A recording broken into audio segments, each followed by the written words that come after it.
Welcome back to Name Me 90s Minute. Every week we look back at a culturally relevant show, movie, or piece of pop culture that probably helped stoke the algorithm. This week, in honor of Inside Out 2, we're looking back at Disney's first movie where a kid plays hockey, The Mighty Ducks.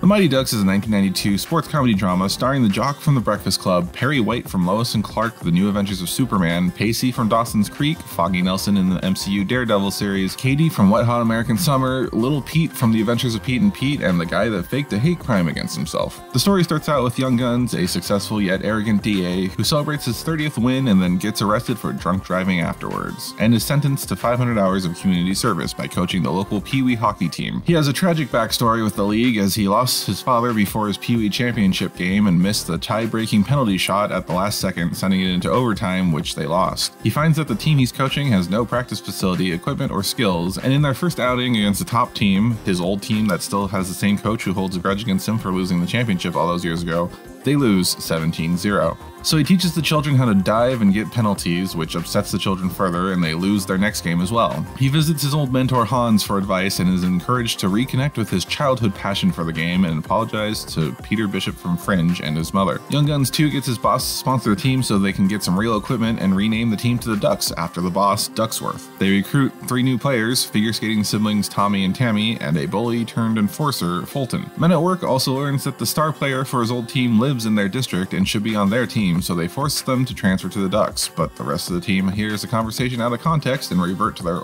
old non-cooperative ways to spite him. Ducksworth makes a deal to let the Hawks keep their star player, which Loaded Weapon 1 refuses on the principles of fair play, and then is given an ultimatum about the team or his job, and he picks the team. The Ducks make it to the playoffs after reconciling with the coach, and they make it to the finals to play against the Hawks. The evil old coach tells his team to injure their former star player, but still manages to leave the game tied at the end of play. Jack Harmon from Mission Impossible gives Dan Gallagher from Fatal Attraction on Paramount Plus positive encouragement for his game-deciding penalty shot, and so he does a triple deke and wins the game. The movie ends with St. Elmo's Fire heading to NHL minor league tryouts, because follow your dreams even if you're a successful lawyer with a DUI and definitely not 500 hours of community service served yet.